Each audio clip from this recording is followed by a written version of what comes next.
ये आपका स्वागत है। मैं Vivek Bindra, motivation speaker, leadership consultant और बिजनेस कोच। आज एक शक्तिशाली टॉपिक दूंगा आपको, ब्रांड लॉयल्टी, कस्टमर लॉयल्टी। बड़े बड़े ब्रांड्स, बड़ी बड़ी ऑर्गेनाइजेशन स्पेसिफिक डिपार्टमेंट क्रिएट करती चली जा रही हैं। ये जो कस्टमर लॉयल्टी है ना, लॉयल्टी एक डिपार्टमेंट बन गया ऑर्गेनाइजेशंस के बीच में। आपका अगर छोटा बिजनेस है, स्टार्टअप है या बड़ा करना चाहते हैं, आप इसको क्विकली शुरुआत में ही इंप्लीमेंट कर सकते हैं। ये लॉयल्टी क्या होता है? ये लॉयल्टी होता है एक बॉन्ड आपके और आपके कस्टमर के बीच में। ये जो बॉन्ड है ना, इसको याद रखिए। मैं सेटिस्फाइड नहीं मैं बोल रहा हूं, ये लॉयल्टी सेटिस्फैक्शन से इसका मतलब कम है। सेटिस्फैक्शन जो होती है ना, वो रेटिंग होती है, rating. On scale of 1 to 10 कितने सेटिस्फाइड है? मैं 10 out of 10 सेटिस्फाइड हूं, 9 out of 10 सेटिस्फाइड हूं, 7 out of 10 सेटिस्फाइड। लेकिन सेटिस्फाइड कस्टमर किसी भी दिन किसी और के पास भी जा सकता है अगर उसको कोई सस्ता डिस्काउंटेड आइटम मिल जाए। एप्पल का कस्टमर जरूरी नहीं है सेटिस्फाइड हो एप्पल से, पर वो लॉयल है उसके साथ, उसको छोड़ के नहीं जाता है। मेरी बात समझ रहे हैं? साउथ इंडिया में एमटीआर का एक कल्ट है साउथ इंडिया में। वो एमटीआर से सेटिस्फाइड है कि नहीं पता नहीं, लेकिन लॉयल है। हार्ले डेविडसन, उसका जो कस्टमर है ना, वो पता नहीं कितना सेटिस्फाइड है हार्ले डेविडसन, लेकिन लॉयल है। वो हार्ले डेविडसन छोड़ के हीरो मोटोकॉप नहीं चलाएगा। तो ये क्या है? Loyalty is an emotion. Loyalty एक वो शक्तिशाली इमोशन है जिसको strategically step by step build किया जा सकता है। देखिए, आपसे बात कर रहा हूं, आप में भी वो दम है कि आप भी अपने कस्टमर को इतना लॉयल बना लो और वो स्टेप बाय स्टेप वो प्रिंसिपल्स को इंप्लीमेंट करो। कस्टमर आपको कभी छोड़ के ना जाए, चाहे डिस्काउंट मिले, चाहे उधार पे माल मिले, चाहे सस्ता कैसा भी माल मिले, वो आपको छोड़ के नहीं जाएगा। क्या करना चाहिए उसके लिए? एक लॉयल कस्टमर आपके बारे में ही start spreading word of mouth marketing के द्वारा। एक लॉयल कस्टमर आपका कस्टमर नहीं है, वो तो आपका प्रमोटर बन जाता है। वो आपका एक अनपेड सेल्स के स्टाफ की तरह काम करता है, अनपेड प्रमोटर की तरह काम करता है। आप उसको पैसा नहीं देते, लेकिन फिर भी वो आपके नया कस्टमर एक्वायर करने में आपकी मदद करता है। लेकिन बहरहाल, अगर आपके पास रिपीट परचेज, रीपरचेज नहीं है और कस्टमर लॉयल नहीं है, नुकसान जानते हैं क्या उसका है? नया कस्टमर एक्वायर करना हमेशा 7 गुना महंगा पड़ता है, एग्जिस्टिंग कस्टमर को रिटेन करना 7 गुना सस्ता पड़ता है। ये एक नहीं, 50 यूनिवर्सिटीज के सर्वे में आ गया। हार्वर्ड बिजनेस स्कूल तो यहां तक कह रहा है कि अगर आपके पास 5% कस्टमर टिक जाता है तो अलग अलग बिजनेस के हिसाब से आपकी प्रॉफिटेबिलिटी 25 से 95% तक बढ़ सकती है। जो किसी बिजनेस में 25% और किसी बिजनेस में 95, केवल 5% कस्टमर को अगर आपने रोक के उसी को माल वापस भेजना शुरू कर दिया, यानी कि जो नया कस्टमर एक्वायर करने में जो मेहनत जाती है। आपने वीडियो देखा था कोक का, कॉस्ट ऑफ कस्टमर एक्विजिशन? वो वीडियो देखा था? नहीं देखा, देख लीजिएगा। कोक का आपका बहुत एक्सपेंसिव हो जाता है। लॉयल्टी का जो फाउंडेशन है वो होता है ट्रस्ट, और ट्रस्ट का मतलब क्या है? विश्वास। जिधर विश्वास, ट्रस्ट बहुत ज्यादा है, उधर लाइक्लीहुड, लाइकलीनेस माल खरीदने की बहुत ज्यादा बढ़ जाती है। आप अगर मान लीजिए पतंजलि का उदाहरण लीजिए। पतंजलि एक एक प्रोडक्ट के ब्रांड को नहीं बिल्ड कर रहा, वो एक अपने पेरेंट ब्रांड यानी कि पतंजलि के ब्रांड की लॉयल्टी क्रिएट करने के लिए बहुत मेहनत करता है। अब अगर आप पतंजलि के लॉयल कस्टमर हैं, आपकी बात कर रहा हूं, तो अगर पतंजलि कोई नया शरबत ले आया, कोई नया प्रकार का खाने का आइटम ले आया, कोई नया प्रकार का नूडल ले आया, चांसेस है हम खरीद लेंगे। लेकिन अगर वहीं छज्जूलाल गुप्ता एंड सन्स कोई नया नूडल लेके आया, बोला छज्जूलाल गुप्ता नूडल्स, तो 100 में से 5% लोग ही वो छज्जूलाल गुप्ता नया नूडल ट्राई करेंगे। लेकिन अगर आप पतंजलि के लॉयल कस्टमर हैं तो 70% लोग पतंजलि का नया नूडल ट्राई कर लेंगे। ये क्या है? लॉयल्टी के कारण रिपीट और रीपरचेज अपने आप बढ़ती है। लॉयल कस्टमर आपकी ब्रांड इक्विटी को बढ़ा देता है। देखिए example, friend reference versus fancy endorsement. Friend का रेफरेंस और फैंसी एंडोर्समेंट। अमिताभ बच्चन कितना ही बोल दे ठंडा ठंडा, कूल कूल कि लगाओ नवरत्न तेल, लेकिन अगर आपका दोस्त आपको बोल दे यार ये तेल तेरे को ट्राई करना चाहिए, मैंने किया, एक तो मेरा हेयर फॉल रुका, सफेद बाल नहीं हो रहे हैं, और यार वास्तव में मतलब ठंडा कर देता है दिमाग को, मतलब अच्छी। फ्रेंड का रेफरेंस अमिताभ बच्चन से ज्यादा काम आएगा। क्या होता है? ये जो लॉयल्टी है ना, इससे आपका ब्रांड अवेयरनेस, कस्टमर एंगेजमेंट और प्रॉस्पेक्ट जनरेशन, ये 3 चीजें अपने आप अच्छी होने लग जाती हैं। ये प्रोडक्ट फैक्ट्री में बनता है, लेकिन ब्रांड दिल में बनता है, और वो जो दिल का एक्सपीरियंस है, लोग एक दूसरे को शेयर करने लग जाते हैं। ग्लू की तरह, एक चुंबक की तरह, एक गोंद की तरह चिपक जाता है। लॉयल कस्टमर का आपके जीवन में फीडबैक और फोरकास्ट में बहुत बड़ा रोल है। फीडबैक जितना अच्छा हो ना, उतना प्रिसाइज और एक्यूरेट फोरकास्ट कर सकते हैं अपने बिजनेस के विषय में, क्योंकि आपका कस्टमर है, आपको छोड़ेगा भी नहीं और फीडबैक भी देता रहेगा, और उसका फीडबैक सबसे अच्छा होता है। अब आप फोरकास्ट करना क्यों जरूरी है? आपके प्लानिंग, आपके प्रोडक्ट, आपके एक्सपेंसेस, आपकी रीच, आपके मार्केटिंग, आपको आपकी बजटिंग, आपका बहुत कुछ एक्यूरेसी फोरकास्टिंग पर डिपेंड करता है। अब स्टारबक्स ने शुरू किया माई Starbucks coffee idea.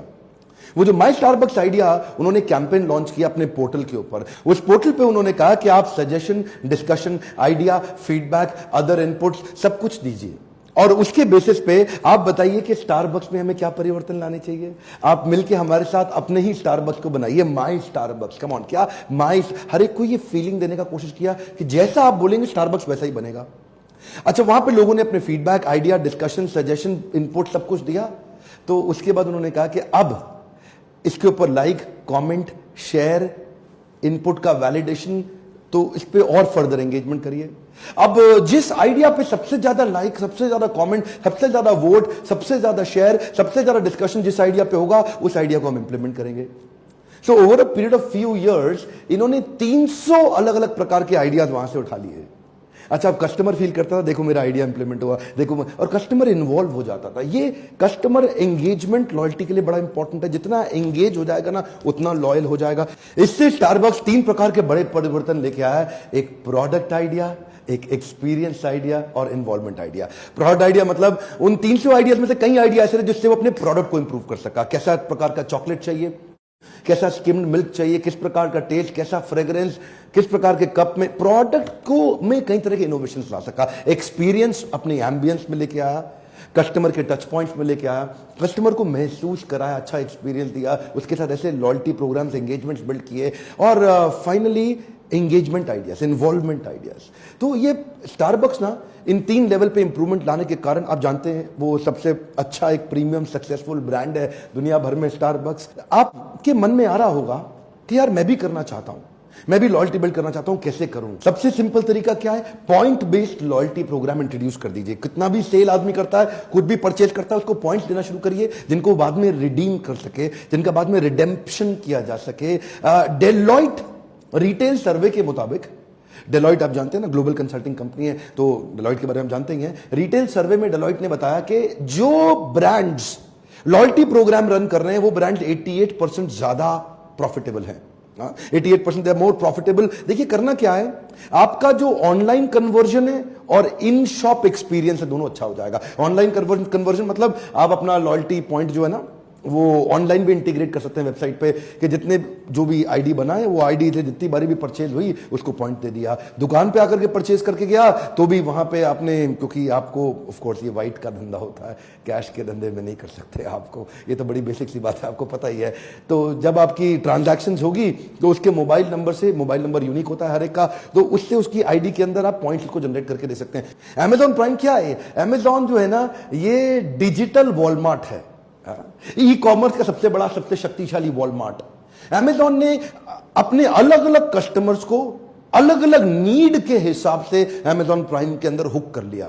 Amazon prime 4 प्रकार के कस्टमर्स के लिए बनाया गया है। एक उनके लिए जिनको शॉपिंग की आदत पड़ी हुई है, इनको इंपल्सिव शॉपिंग करना है, उनके लिए क्या बोला, आज तुम्हारी शिपिंग का कोई खर्चा नहीं है जी, कितने का माल खरीदो, कम खरीदो, ज्यादा खरीदो, आज शिपिंग फ्री है।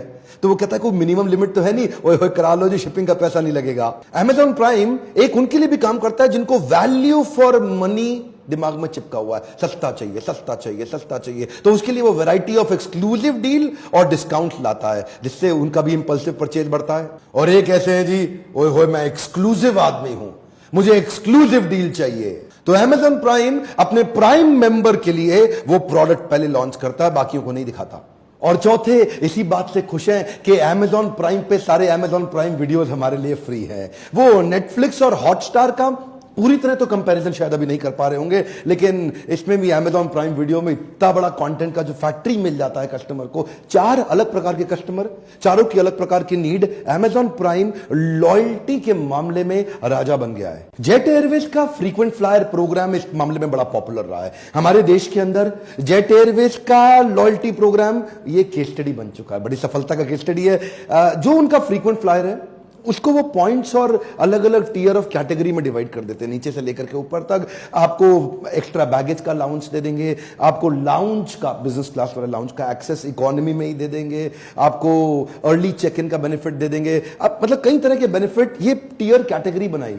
इन कैटेगरीज को बोलते हैं blue, blue plus, silver, gold और एक्सक्लूसिव प्लैटिनम। ये अब कस्टमर के मन में रहता है कि जी मैं अपग्रेड करता जाऊं। अब उसको टिकट लेनी है, दिल्ली से मुंबई ट्रैवल कर रहा है, बाकी सारी एयरलाइंस भी है, जेट भी है, तो पहले वो जेट में प्रेफर करेगा। क्यों? उसको पता है जेपी माइल्स मिलेंगे, ये प्रिविलेज माइल्स, क्योंकि इसका ना रिडेम्पशन आसान है।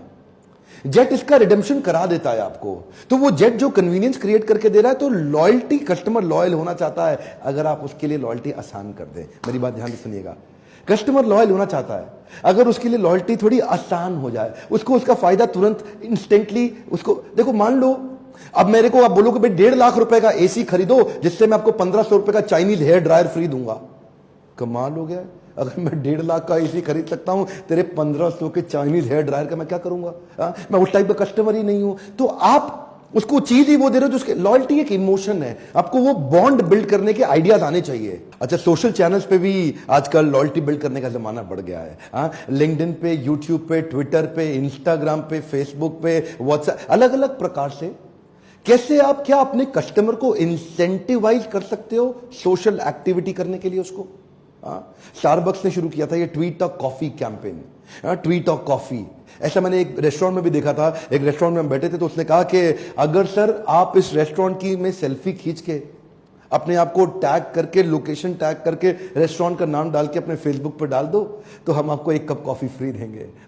तो देख के मुझे चेहरे पे थोड़ा मुस्कुराहट आया ये सोच के कि कितने अच्छे एक छोटे छोटे रेस्टोरेंट्स भी इन आइडियाज को इंप्लीमेंट कर पा रहे हैं। कस्टमर रेफरल प्रोग्राम शुरू करने के बारे में सोचा है कि आपने कभी? ये कस्टमर रेफरल प्रोग्राम एक ऐसा मीडियम है जिसमें आपकी जो फिक्स सैलरी है ना सेल्स स्टाफ की, वो कम हो जाती है। आपका ही लॉयल कस्टमर आपके लिए रेफरेंस लाके बिल्ड करके देता है। आप अपने कस्टमर को क्या बेनिफिट दे सकते हो रेफरेंस के लिए? ओला उबर ऐसा बहुत करता है। हाँ, ओला कहता है कि जी ऐप डाउनलोड करा दो, मैं आपका ओला वॉलेट मनी भर दूंगा, हाँ, फ्री राइड्स दूंगा, आपको फ्री पॉइंट्स दूंगा। क्या आप ऐसा कुछ कर सकते हैं जिसमें कस्टमर आपके कस्टमर एक्विजिशन प्रोसेस के अंदर आपका पार्टनर बन जाए?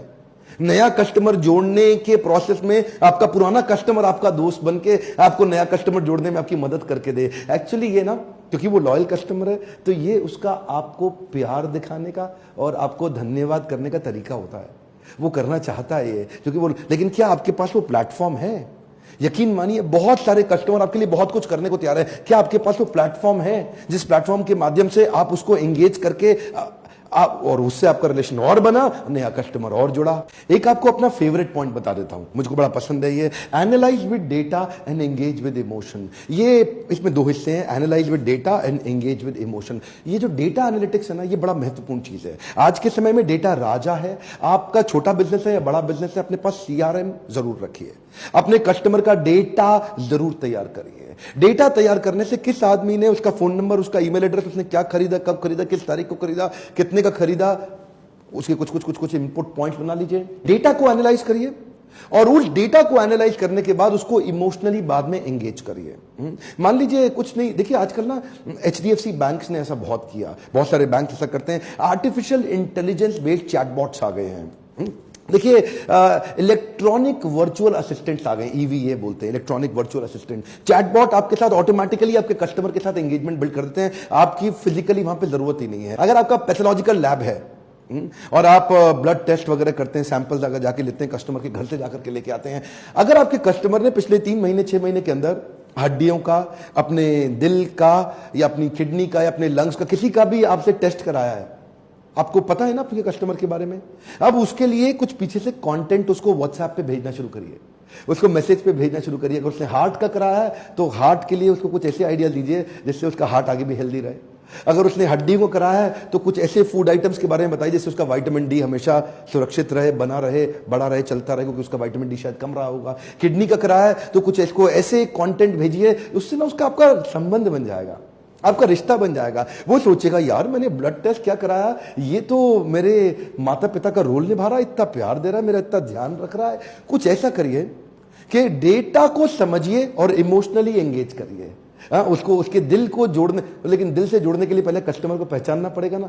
अब पति पत्नी तो एक ही होते हैं, अब उनसे तो आप दिल से दिल जोड़ सकते हैं ना। आप जो जानते हैं आपकी पत्नी को क्या पसंद है क्या पसंद नहीं है, तो आप वैसे ही बात करते हैं। लेकिन कस्टमर इतने सारे कैसे जाने सर? अब इजी है, अब किया जा सकता है। पहले इसकी प्रायोरिटी बनाइए, कुछ ऐसा एंटिसिपेटरी कंटेंट भी बिल्ड करिए जिससे आपकी कस्टमर की प्रॉब्लम के फ्री सोल्यूशन उसको कंटेंट के माध्यम से आप दे सकें। वो कंटेंट कई प्रकार से होता है, जैसे मैंने आपको व्हाट्सएप पे बताया, आजकल तो छोटे छोटे बिजनेस में भी व्हाट्सएप फॉर बिजनेस आ गया है। आप व्हाट्सएप फॉर बिजनेस के माध्यम से उसको आप समझिए कि आपके कस्टमर को किस कंटेंट से, क्योंकि आप एक अथॉरिटी बन सकते हैं उसके लिए। जब भी उस संबंध में, जिस संबंध में आप बिजनेस करते हैं ना, जो काम करते हैं, अगर आप मोबाइल भी बेचते हैं, आपका मोबाइल रिटेल स्टोर भी है, तो भी उसको मोबाइल संबंधित जो प्रॉब्लम आ सकती है उसके लिए उसको कुछ कंटेंट थोड़े दिन तक तो कम से कम भेजते रहिए, एक हैंड होल्डिंग सपोर्ट दीजिए उसको। Transactional business versus delightful surprise, ये बड़े काम की चीज है। एक कस्टमर को ना माल दो पैसा लो, माल दो पैसा लो, ये जो है ना, ये लंबा टिकता नहीं है, तो कस्टमर इसको भूल जाता है। लेकिन क्या आप उसके लिए एक अनएक्सपेक्टेड, एक डिलाइटफुल सरप्राइज क्रिएट कर सकते हो? उसके लिए एक ओमनी चैनल स्ट्रैटेजी बिल्ड करिए उसके साथ में। ये बड़ी काम की स्ट्रैटेजी है ओमनी चैनल स्ट्रैटेजी। अगर आप कहेंगे मुझे किसी दिन, तो उस पर पूरा वीडियो भी बना दूंगा आपके लिए। ओमनी चैनल स्ट्रैटेजी में आप मान लीजिए आपके कस्टमर का बर्थडे है, तो आप उसको उसके बर्थडे के दिन अलग अलग चैनल से किस समय कौन सा बढ़िया टच पॉइंट है उसको वहां से टच कर दीजिए।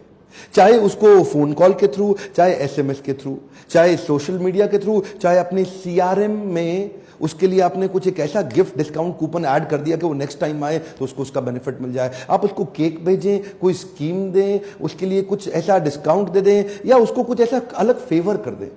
How do make him feel special? बात यह है कि ये मैंने बताया ना, लॉयल्टी एक इमोशन है। मेक हिम फील स्पेशल, उसके मुंह से निकले अरे वाह, क्या निकले अरे वाह। ये जो अरे वाह की फीलिंग है, ये social media, online, physical store, CRM, big data, mobile, इन सब के बीच में आपका कस्टमर होना चाहिए। देखिए कब उसको कहां से टच करना, इसको बोलते हैं ओमनी चैनल स्ट्रैटेजी।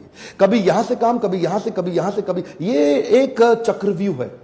एक बार चक्रव्यूह के अंदर अर्जुन का बेटा चला गया था ना, तो बाहर आने में दिक्कत हुई। ऐसा ही होना चाहिए आपके कस्टमर के साथ भी। चक्रव्यूह के अंदर आपके आ जाए ओमनी चैनल स्ट्रैटेजी में, तो बाहर ना निकल पाए, लॉयल होके एंगेज हो जाए। और हां, ध्यान रहे, ओमनी चैनल स्ट्रैटेजी के अंदर 80-20 रूल अप्लाई कर लीजिएगा। क्या होता है 80-20 रूल? 80% उसके साथ संबंध बनाने में मेहनत करें और 20% टाइम ही ऐसा करें कि उसे कोई माल बेचें। 10 में से 8 बार उससे संबंध बनाएं, कुछ अच्छा मैसेज भेजें, कुछ रिलेशनशिप बिल्ड करें। इसको बोलते हैं गिव गिव गिव गिव। 8 बारी गिव, फिर 2 बारी आस्क। हाँ, ये बड़ा इंपॉर्टेंट है। पहले दो दो दो दो मांगो, दो दो दो दो मांगो, 4 बार देने के बाद 1 बार मांगो। इससे क्या 80-20 रिलेशनशिप में आपका कस्टमर चिढ़ेगा नहीं और संबंध बन जाएगा। उसको लगेगा ये तो रूटीन सी बात हो रही थी और इसमें ये इशारे इशारे में माल आपसे खरीद जाएगा।